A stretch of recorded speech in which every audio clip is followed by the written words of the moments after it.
Way 79 tells you how to read potential energy diagrams.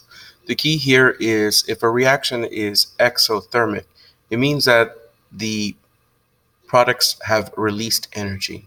So that means that you start off high at the reactants and the products end up being lower at a lower energy state. That's because they've released their energy from their initial high state, which would mean that the difference between the products and the reactants is negative. Remember, exothermic reactions has a negative heat of reaction, or negative delta H. If you have an endothermic reaction, it means that the reactants are absorbing energy from a low state so that the products end up at a higher energy state. So when it comes to reading potential energy diagrams, note that exothermic reactions start off high and they drop to a lower value. Endothermic reactions start off low and rise to a higher value, meaning that the products have absorbed energy, and here exothermic means that the products have released energy from their initial state. So if you remember this, drawing potential energy diagrams will be quite easy. It says, which diagram represents the potential energy changes during an exothermic reaction? Look at the notes and see if you can figure out what the correct answer is.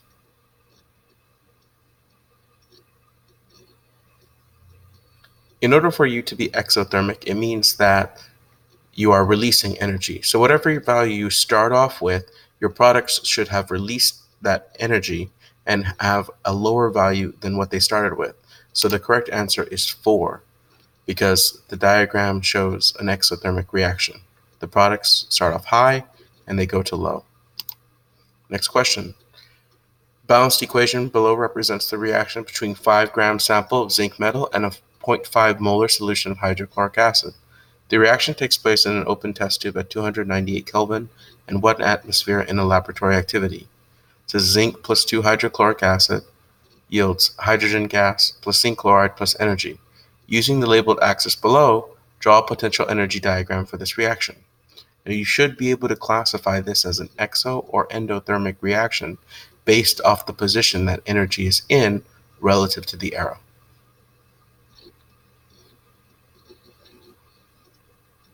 Notice that energy is on the right side, so energy is being released or emitted, which means that this reaction is exothermic.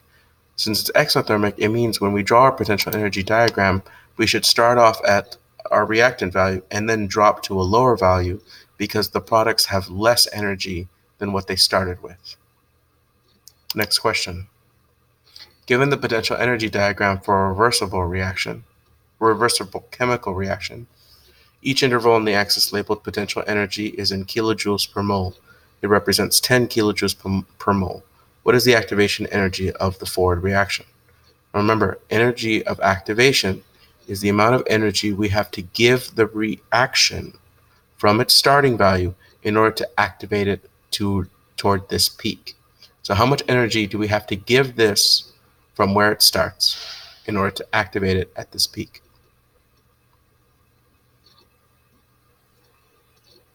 Well, you should reason that the reactants start off at 20 kilojoules and the activated complex starts off at 60 kilojoules. So 60 minus 20 means that we have to give this reaction only 40 kilojoules per mole. So the correct answer is 3. Please note that when it comes to activation energy, it's always the peak minus the energy of the reactants. The minimum amount of energy it takes to initiate the reaction, and the reaction's already at 20, so we have to give it 40 more in order to activate it. You might want to think about how we would classify this reaction. Is it exothermic or endothermic? If you said endothermic, you got it correct because the reactants start off low and they get higher, which means the reactants absorbed energy to become products. So this is an endothermic reaction. One process used to manufacture sulfuric acid is called the contact process. One step in this process, the reaction between sulfur dioxide and oxygen, is represented by the forward reaction in the system at equilibrium shown below. 2 sulfur dioxide plus oxygen gas is in equilibrium with sulfur trioxide plus 394 kilojoules.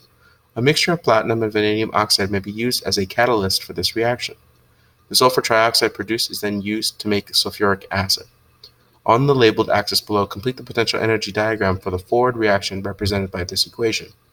Now, look at this equation and look at the forward reaction and think about how it would be classified. Once you determine how it's classified, drawing the diagram should be relatively simple.